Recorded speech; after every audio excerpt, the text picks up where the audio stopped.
स्वागत है दोस्तों आप सभी का हमारे इस YouTube channel future to you में। और आज जो टॉपिक अभी लेके आए हैं हम वो लाए हैं स्टेट से। तो व्हाट इज़ स्टेट और स्टेट के कुछ फैक्ट्स के बारे में पढ़ेंगे और जानेंगे कि ये स्टेट्स होता क्या है, स्टेट होता क्या है। तो इसी के बारे में जानेंगे। और जानने से पहले मैं आपको एक रिक्वेस्ट करना चाहूँगा कि आप अगर इस चैनल पर नए हैं तो इस चैनल को सब्सक्राइब कर दें और बेल आइकन दबा दें। और अगर आप पहले से इस चैनल को जानते हैं तो इस वीडियो को लाइक करें और शेयर कर दें और अपने दोस्तों को भी बोलें कि ये सब्सक्राइब कर दें। तो हम चलते हैं अपने टॉपिक की तरफ, ज़्यादा टाइम बर्बाद ना करते हुए कि स्टेट क्या है। तो आओ स्टेट्स के बारे में पढ़ते हैं कि स्टेट, देखो, state is a primary concern of political science but has been used as a synonym of government. State का स्टेट एक प्राइमरी कंसर्न है पॉलिटिकल साइंस का। सबसे मतलब पॉलिटिकल साइंस पढ़ने में सबसे पहले हमको जो पढ़नी है वो चीज़ें यही हैं पॉलिटिकल साइंस में कि स्टेट के बारे में जानना बहुत ज़रूरी है। और कभी कभार हम स्टेट को गवर्नमेंट से जोड़ देते हैं, इसका सिनोनिम के रूप में इसको यूज़ कर लेते हैं। गवर्नमेंट से कर लेते हैं, फेडरेशन से कर लेते हैं और उसकी कॉन्स्टिट्यूएंट यूनिट्स हैं उससे हम कर लेते हैं। The term state is also used as state management. जो स्टेट है उसको हम स्टेट मैनेजमेंट के रूप में भी यूज़ कर लेते हैं, स्टेट एड्स के रूप में भी यूज़ कर लेते हैं और उसके और भी चीज़ें हैं जिन पे हम इन्हें यूज़ कर लेते हैं। Also used as state of Indian union. States को हम इंडियन यूनियन जो स्टेट्स हैं, इंडियन स्टेट्स जो हैं उनके रूप में भी यूज़ कर लेते हैं। और वो जो 50 स्टेट हैं जिनसे कि यूनाइटेड स्टेट ऑफ अमेरिका बना हुआ है, वहाँ भी हम स्टेट का प्रयोग कर लेते हैं। अब but in the political science we use this term differently. Political science में हम इस टर्म को अलग अलग तरीके से यूज़ करते हैं। It has more specific meaning, इसके बहुत से मीनिंग हैं।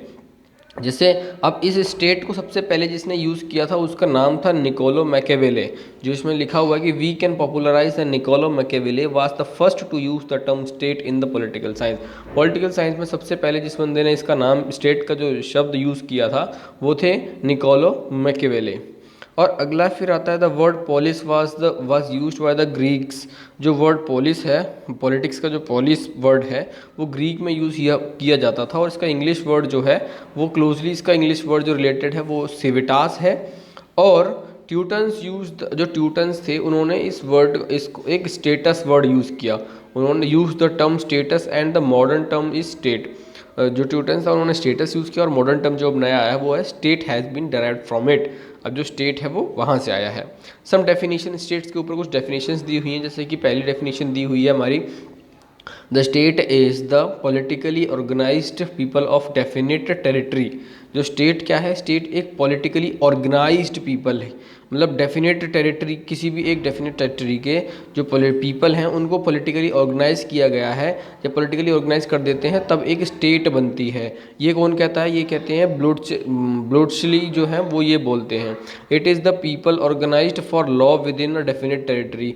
ये अगली जो है वो सेज वुड्रो विल्सन कहते हैं कि ये एक पीपल ऑर्गेनाइज्ड फॉर लॉ के लिए, किसी भी लॉ के लिए जो पीपल ऑर्गेनाइज किए जाते हैं किसी लॉ के अंडर में डेफिनेट टेरिटरी में, वो एक स्टेट होती है। अगला जो है वो प्रोफेसर लस्की कहते हैं कि a territorial society divided into government subject claiming with in it allotted physical area supremacy over all other institutions. Government and subject territorial societies divided, वो कहते हैं कि एक टेरिटोरियल सोसाइटी डिवाइडेड होती है गवर्नमेंट में, सब्जेक्ट क्लेमिंग में, एक with in an allotted physical area, कोई एक पर्टिकुलर एरिया दी जाती है, उस एरिया के बीच में उनकी सुप्रीमेसी होती है और किसी भी अदर इंस्टीट्यूशन की इतनी सुप्रीमेसी नहीं होती जितनी कि वहाँ पर स्टेट की सुप्रीमेसी होती है। ये कहते हैं कौन? प्रोफेसर लस्की। फिर होलैंड कुछ कहते हैं। होलैंड कहते हैं कि state is a numerous assemblage of human beings. State is a numerous assemblage of human beings generally occupying a certain territory. अब बहुत सारे लोग मिल करके जब एक कोई सर्टेन टेरिटरी को ऑक्यूपाई कर लेते हैं, and almost whom the will the majority amongst whom the will of majority or class made the privilege against any other near name whose opposite। Holland ये कहते हैं state is a numerous assemblage of human beings. State क्या है?